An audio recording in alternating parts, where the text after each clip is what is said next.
له. اللهم صل وسلم على محمد وعلى آله وصحبه ومن تبعه إلى يوم القيامة. Sidang jemaah maghrib yang dirahmati Allah Subhanahu wa Ta'ala, bersyukur kita tak henti-henti atas nikmat yang Allah berikan kepada kita sampai saat ini. Allah masih perpanjang usia, Allah masih sehatkan kita jiwa dan raga, dan Allah masih beri kita hidayah yang membuat kita masih berada dalam keadaan Islam dan dalam keadaan beriman, dan kita menikmatinya. Nah, itu satu yang penting sebenarnya. Ada banyak orang Islam tapi tidak menikmati dia berada dalam keadaan Islam. Itu sebabnya kita merasa terpilih untuk menikmati agama ini, sehingga nyaman kita berada di dalamnya, tidak berada dalam keadaan terpaksa. Dan itu adalah salah satu yang harus kita syukuri luar biasa. Salawat dan salam kita persembahkan kehadiran Nabi besar Muhammad sallallahu alaihi wasallam. Allah yang mengutus Nabi yang mulia ini untuk mengajarkan kita agama yang kita sebut dengan Islam.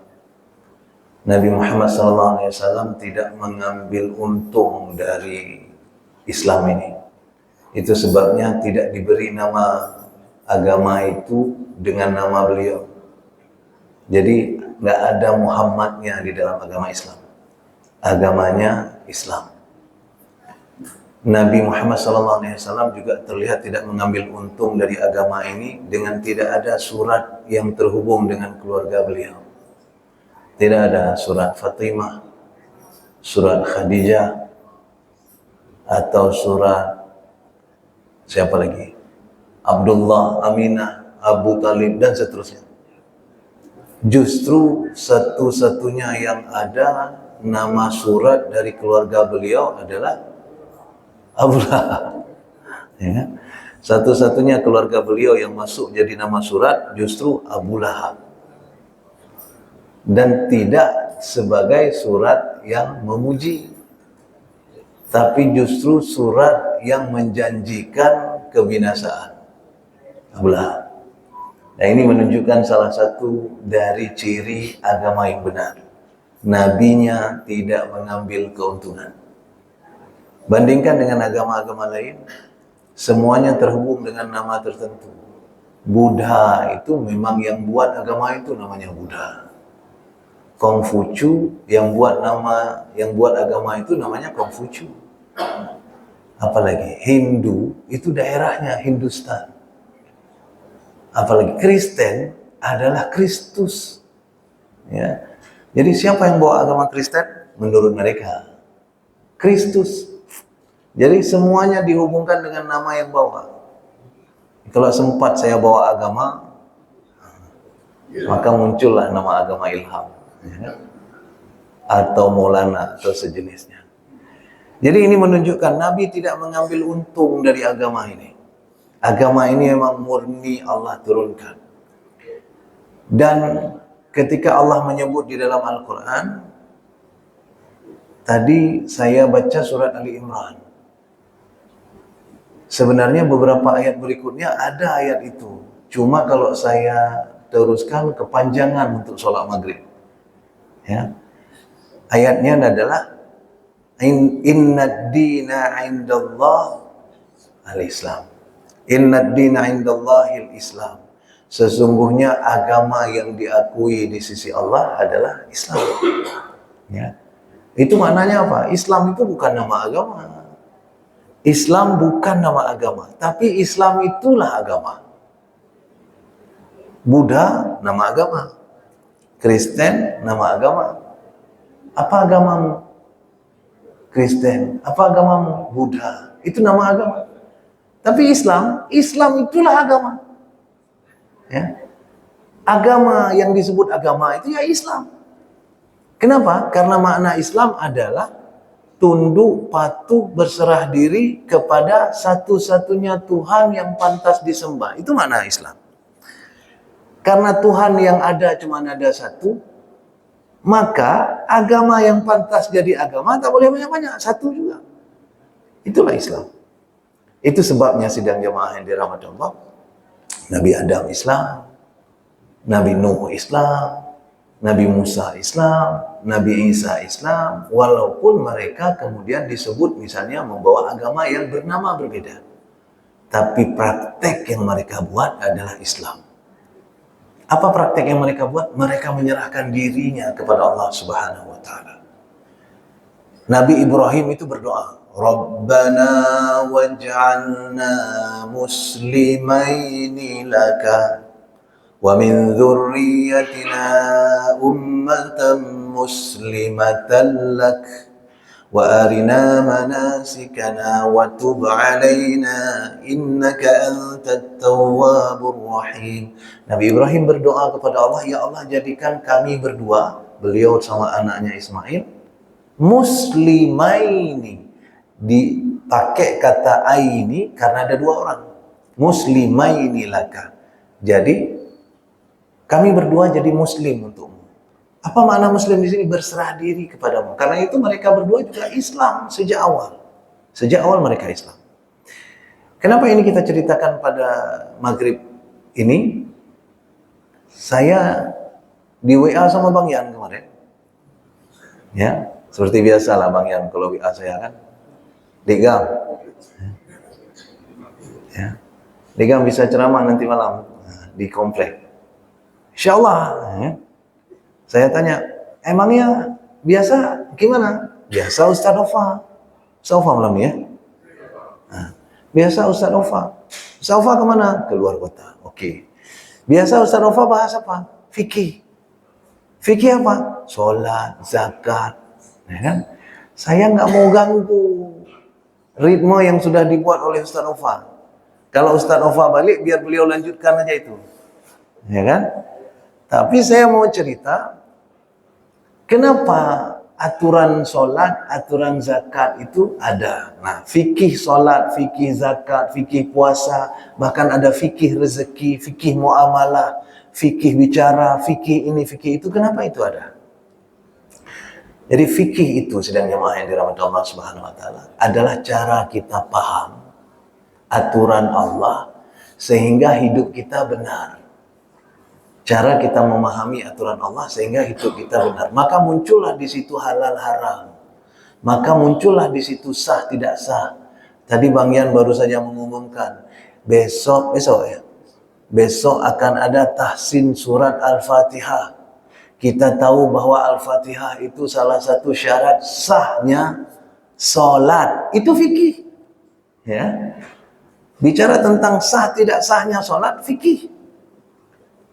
Dan fikih itu artinya apa? Sidang jamaah yang dirahmati Allah, berarti kita tunduk untuk diatur oleh Allah dengan aturan Allah. Itulah fikih. Ya. Ketika Allah bilang haram, kita tidak pegang. Ketika Allah bilang jalan, kita jalan. Itu fikih namanya. Ya. Baru kemudian kita bahas bagaimana cara jalan yang Allah suruh, bagaimana cara pegang, bagaimana cara tinggalkan. Itulah fikih. Intinya adalah fikih itu aturan untuk membuat hidup kita nyaman. Tidak serta-merta hanya tentang sholat, tentang puasa, tentang zakat, bukan. Tapi semua hal yang kita jalani dalam kehidupan ada fikihnya. Ada fikih berperang, coba. Ada fikih muamalah. Ada fikih berbicara.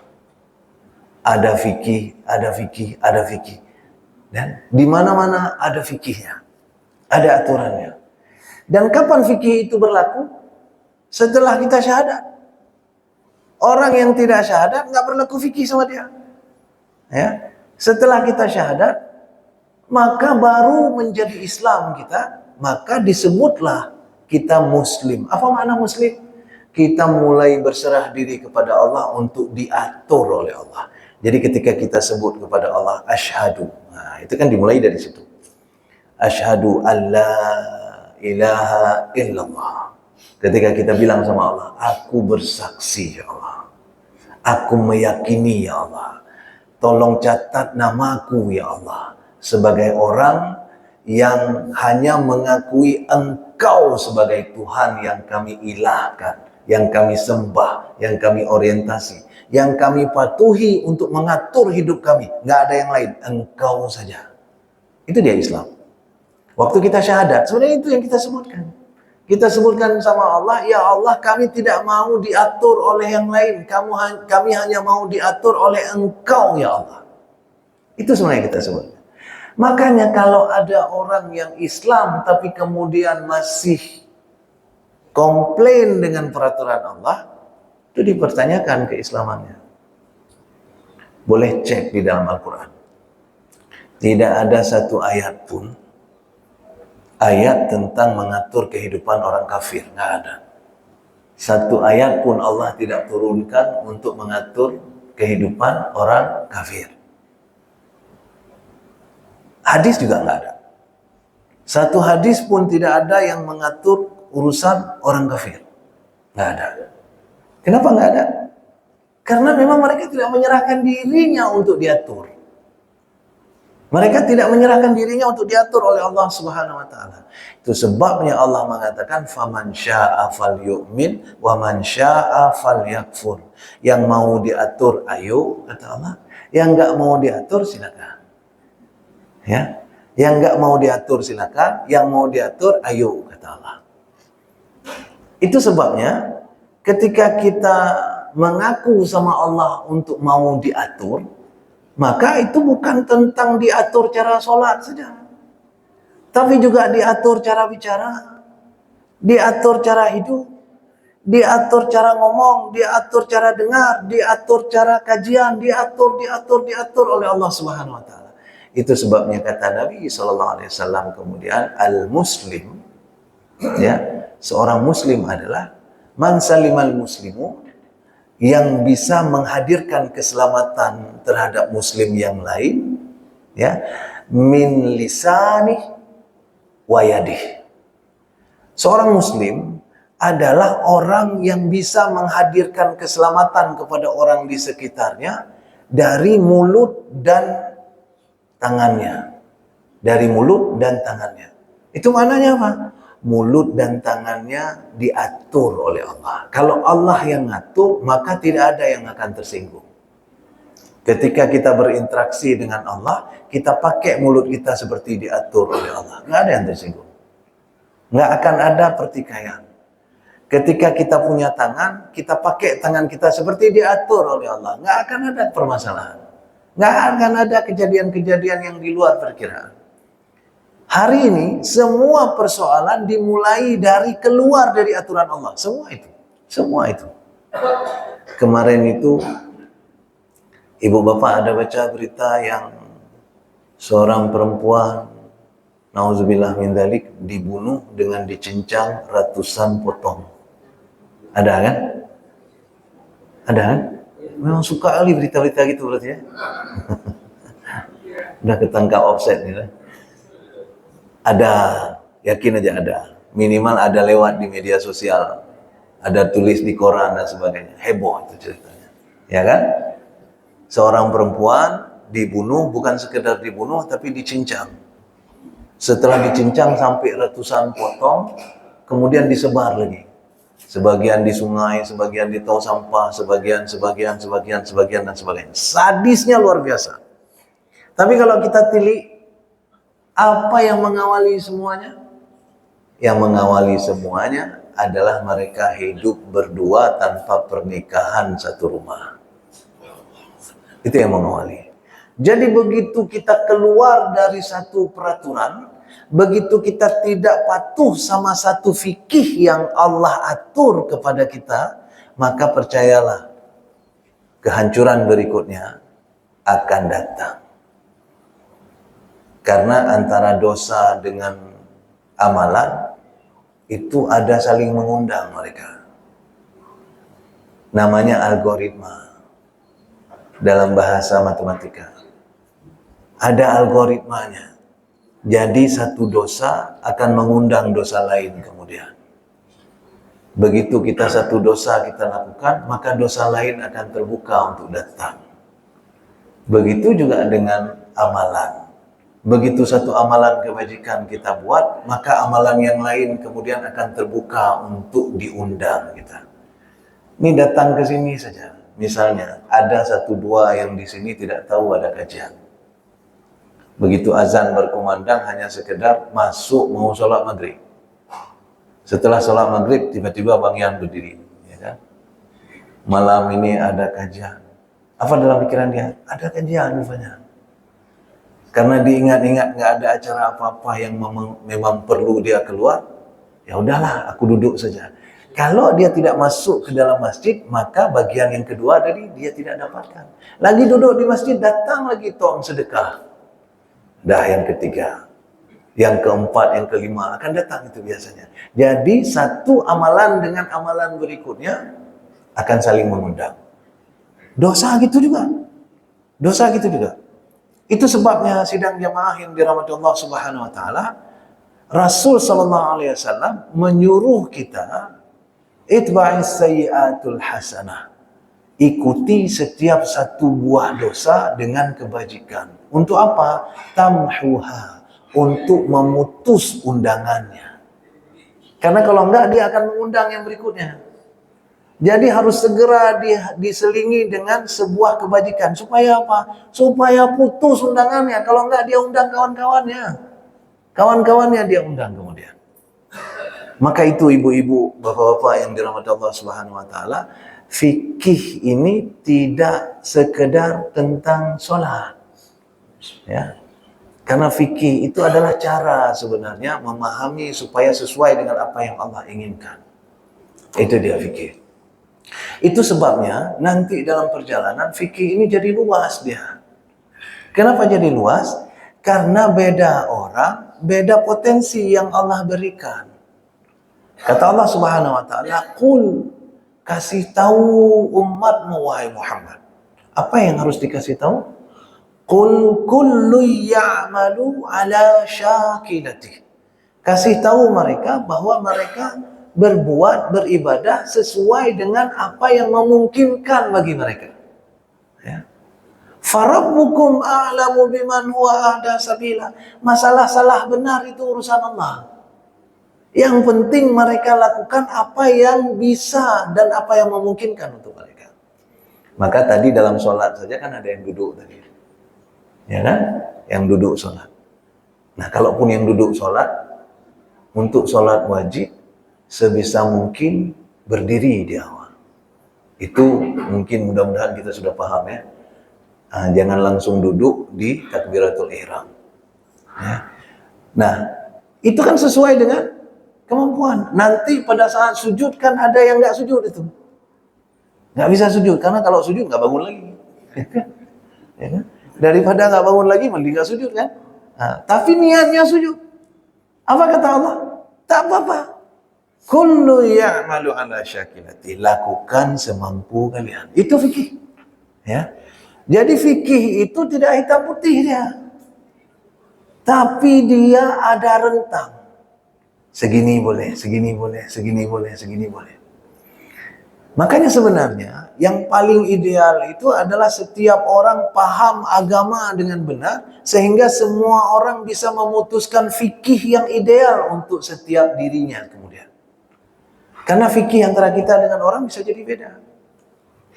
Saya kalau pulang kampung, ya pulang kampung ke Aceh Timur sana, saya kalau pulang kampung ke Kampung Bangian, ya, ke Kampung Bangian, ya. Jadi kalau pulang kampung ke sana, ke Kampung Bangian sana, itu kan jauh itu, sampai 7 jam, kadang-kadang 8 jam, tergantung berapa santainya kita di jalan. Artinya ada beberapa sholat yang terlewat. Ya kan? Ada beberapa sholat yang terlewat. Apakah saya jamak qashar? Tergantung. Karena jamak dan qashar itu sebenarnya adalah kemudahan yang Allah berikan. Allah berikan kemudahan.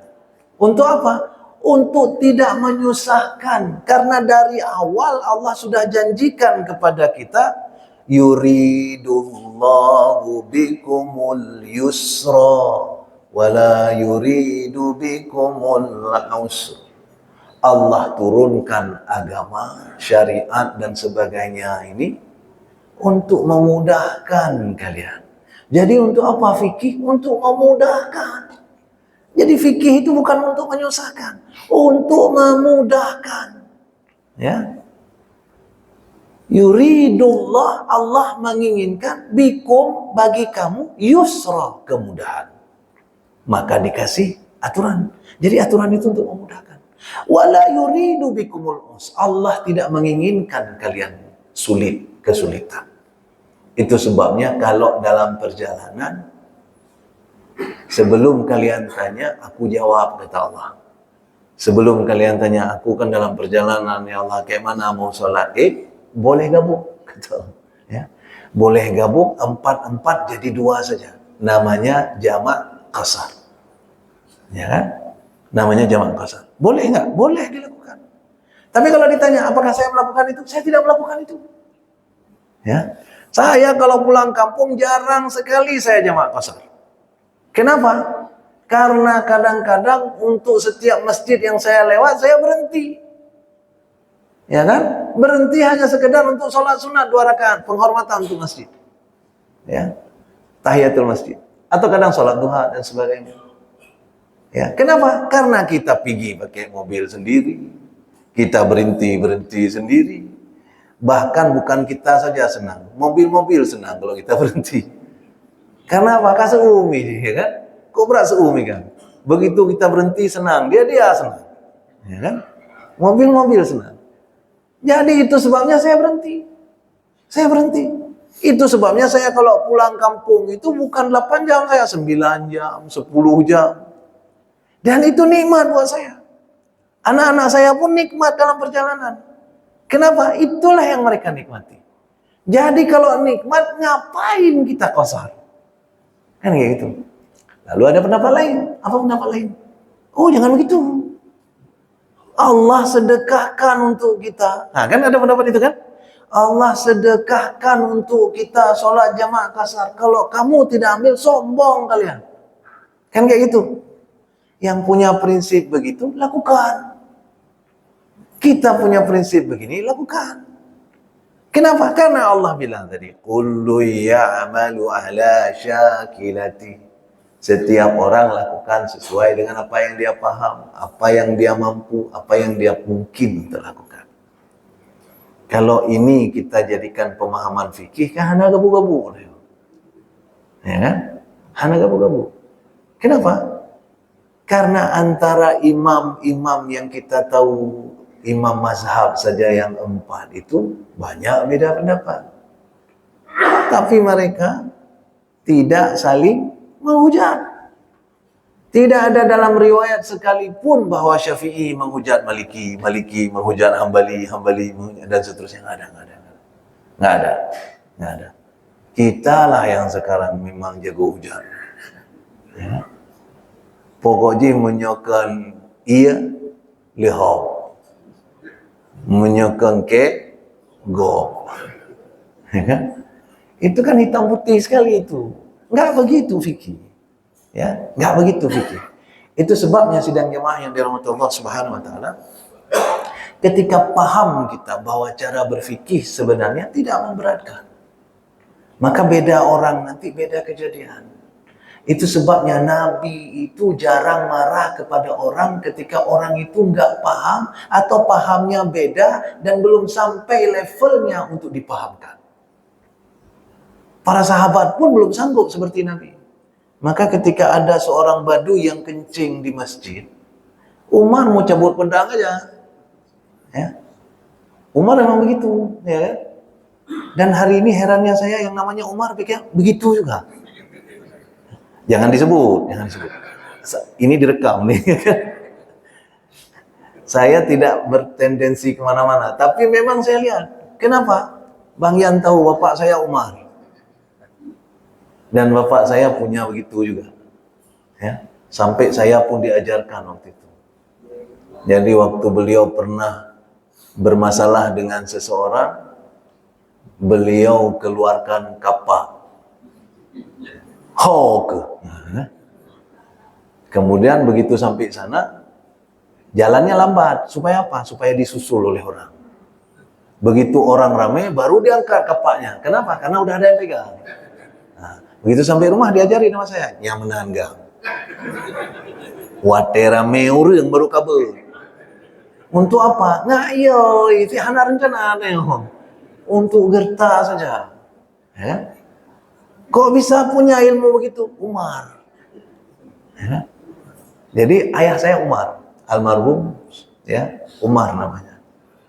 Jadi sidang jamaah yang dirahmati Allah Subhanahu wa taala, Umar mau cabut pedang saja.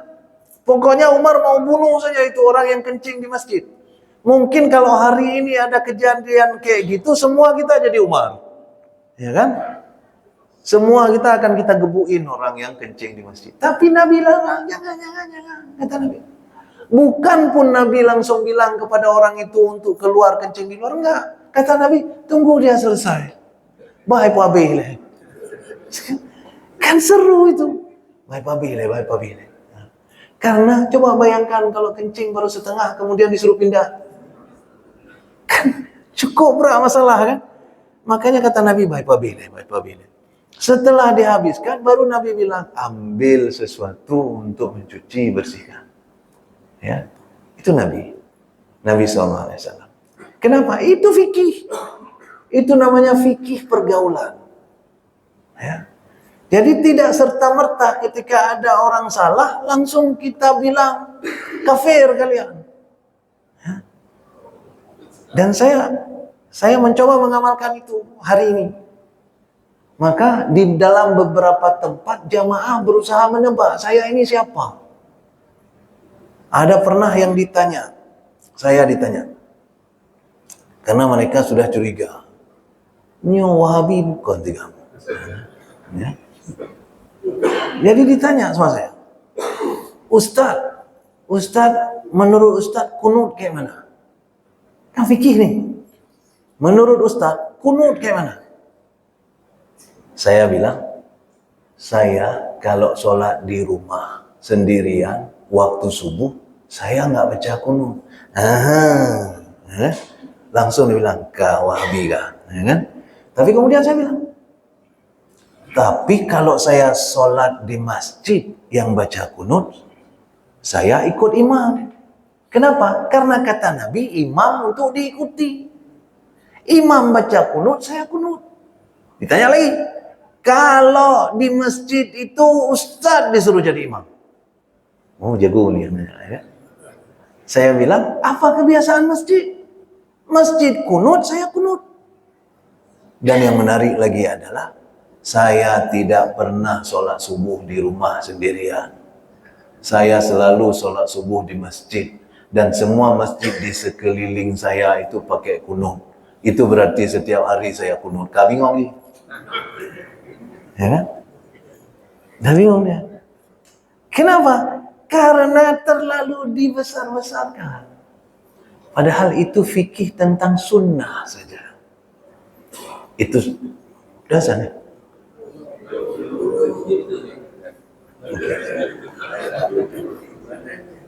Nah, ini fikih juga. Itu sebabnya sidang jamaah yang dirahmati Allah Subhanahu wa taala enggak hitam putih dia. Umar bin Khattab suatu ketika minta daging orang yang sedang panggang daging. Mangga nabe. Umar minta kabi becut. Kata orang ini, enggak boleh. Kenapa enggak boleh? Ini halal buat kami, haram untuk engkau. Cih, macam mana pula tu? Ya? Kok bisa begitu? Haram untuk engkau karena engkau cukup makanan. Tapi halal buat kami sudah berhari-hari enggak makan. Ini bangke kuda mati. Mai kamu hanam tupu pajo, kamu kap je kupu yang nak. Tapi karena sudah dibakar, enak juga baunya. Ya kan? Jadi engkau tak boleh makan ini. Itu fikih. Jadi beda orang, bisa jadi beda hukumnya antara orang dengan orang. Itu fikih. Ya. Sehingga pernikahan pun fikih pernikahan. Ada yang wajib nikah, ada yang boleh nikah, ada yang haram nikah. Nah, jangan ambil alasan nanti yang masih jomblo-jomblo. Ya. Alun termasuk yang haram. Ya. Enggak. Jadi itu termasuk yang demikian. Bahkan ketika kita bicara surga neraka, solat saja ada yang membawa kita ke neraka. Dan kita udah paham itu kan.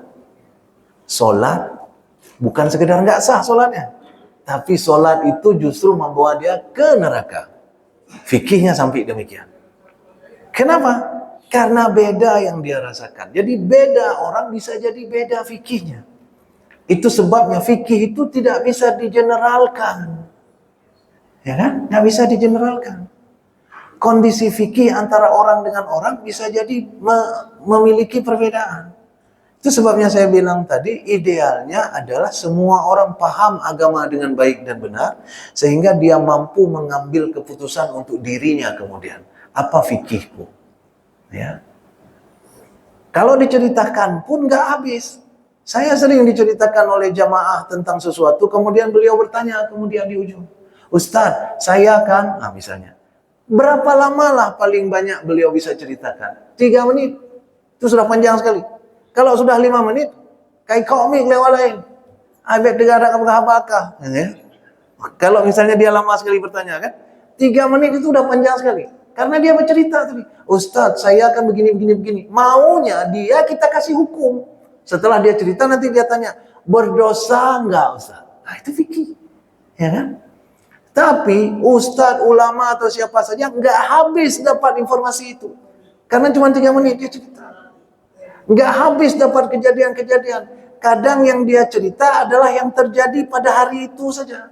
Yang memicu kejadian itu 30 tahun yang lalu dia nggak ceritakan. Itu mempengaruhi fikih kemudian. Yang membuat itu halal, haram, makruh dan sebagainya. Itu sebabnya sidang jamaah yang dirahmati Allah Subhanahu wa taala, ketika para imam mazhab pun mengartikan lamastumun nisa, apa namanya lamastumun nisa? Menyentuh perempuan. Ya kan? Itu para imam mazhab beda tuh. Beda cara pahamnya. Makanya hari ini pun ada beda pemahaman ketika menyentuh yang membatalkan sholat. Sholat apa? Wudu. Ya kan? Membatalkan wudu. Ada orang yang mengatakan pokoknya kalau tersentuh perempuan disengaja atau tidak, tersentuh kulit kulit batal. Itu imam yang paling hati-hati Syafi'i. Ya. Pokoknya tersentuh, ada rasa, ada enggak, sengaja atau enggak, batal. Ya kan? Sehingga suami istri pun batal. Tapi ada imam yang lain kemudian, kalau tersentuh tapi tidak ada rasa di dalam, enggak batal. Kan lain nih. Ya kan? Ada lagi yang lain yang mengatakan bahwa kalau tersentuh sampai terjadi hubungan baru batal. Ya. Makanya Abdul Somad kemarin itu sempat cerita sekali. Abdul Somad mengatakan bahwa dia sempat jalan sama kawannya. Kawannya bermazhab Maliki. Ya. Jalan sama kawannya. Kemudian kawannya ini bilang mau ngambil kunci dulu di rumah. Ambillah kunci di rumah. Begitu ambil kunci di rumah, kemudian di pintu Abdul Somad melihat dari dalam mobil. Kawannya itu mencium istrinya. Ya, waktu mau pamit dia cium istrinya, habis itu baru pergi. Tapi begitu pergi nanti sholat asar di jalan, si kawan ini nggak wudu lagi. Ditanya sama Abdul Somad, kok nggak wudu lagi? Tadi kan sudah cium istri. Apa kata dia? Aku nggak nafsu. Kenapa nggak nafsu? Karena istri aku. Kalau istri orang belum nafsu. Itu cerita Abdul Somad, bukan cerita saya. Maksudnya dengan mazhab yang dia pahami bahwa kalau tidak ada rasa, aku sholat aja. It's okay, tidak ada masalah. Dan itu fikih. Sekarang pertanyaannya adalah siapa yang benar? Wallahu a'lam.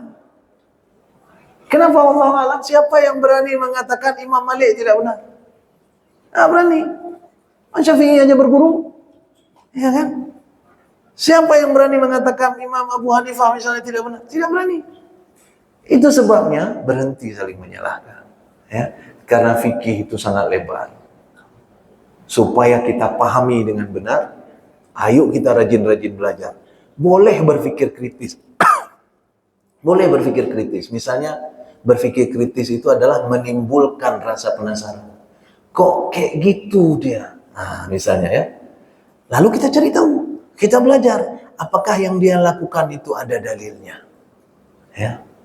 Kalau ada dalilnya, Rasul Shallallahu Alaihi Wasallam, salah satu kebiasaan Rasul Shallallahu Alaihi Wasallam itu adalah memvariasikan beberapa hal. Supaya apa? Supaya cocok untuk ditiru oleh orang yang sesuai. Ya. Ini sudah sampai fikihnya. Ya. Sudah. Itu sebabnya sidang jemaah yang dirahmati Allah Subhanahu wa taala, ketika kita bicara fikih, maka sebenarnya tidak persis hitam dan putih. Ya. Tidak persis. Dan itu harusnya membuat kita hati-hati untuk langsung mengejudge orang. Kenapa ini, kenapa ini, kenapa ini, kenapa ini. Termasuk hari ini yang sedang heboh-hebohnya dipermasalahkan adalah tentang maulidan. Kan lagi heboh-hebohnya. Karena sedang masa-masanya. Ada banyak hal yang bisa kita ceritakan. Ada banyak dialog yang bisa kita buka untuk mengetahui apa yang dalil yang dipakai oleh mereka, apa yang dalil yang dipakai oleh saya, apa yang dalil oleh dipakai oleh ini. Baru kemudian kita bicara. Tapi karena kita sudah duluan saling menyalahkan, padahal cuma masalah fikih saja, jadinya apa? Jadinya kita tidak bisa duduk bersama. Maka jarang sekali kita bisa ngopi bareng. Ya kan? Kalaupun duduk di warung kopi, saya sering lihat duduk di warung kopi. Ya kelompok-kelompoknya. Kan betul kan? Nah, itu dia. Itu sebabnya sidang jamaah yang dirahmati Allah Subhanahu wa taala. Sebenarnya apa kesimpulan dari ceramah kita? Kesimpulannya adalah ayo kita kopi bareng. Nah, itu kesimpulannya. Jadi kesimpulannya ngopi bareng lah kita. Rame-rame biar kita bisa bicara. Kita ngomong sehingga kita bisa paham apa fikih mereka, apa fikih saya, sehingga jangan-jangan kita pada akhirnya malah yakin dengan fikih mereka. Begitu juga mereka dan seterusnya. Ya, mudah-mudahan ada manfaatnya apa yang kita bicarakan. Lagi-lagi saya bukan orang yang maksum. Karena itu yang saya ucapkan ini pun bisa jadi ada kesalahan. Karena itu jangan langsung ditelan mentah-mentah demikian saja. Dicek juga sama orang-orang. Kalau ada yang nanti ketemu yang keliru, dikasih tahu juga ke saya. Biar saya juga ikut belajar. Itulah cara agama kita sebenarnya. Makanya bahasanya watawasau bil haq, watawasau bis sabr. Saling menasihati kalian dalam kebenaran, saling menasihati dalam kesabaran. Kenapa benar dengan sabar digandeng? Karena sering sekali ketika kita memberitahu yang benar kepada orang, orang itu nggak sabar. Kah kayak begah keke, kan? Nggak sabar dia. Itu sebabnya benar dan sabar itu digandeng oleh Allah. Dan mudah-mudahan kita termasuk orang-orang yang terus-menerus mencintai kebenaran, berusaha untuk mencarinya dan mengamalkannya kemudian. Mudah-mudahan ada manfaatnya. Mohon maaf jika ada kekurangan dan kesilapan. Cocok di azan aku ikut. Lebih kurang mohon diperbanyak maaf. Subhanakallahumma wa bihamdika asyhadu an la ilaha illa anta astaghfiruka wa atubu ilaik. Assalamualaikum warahmatullahi wabarakatuh.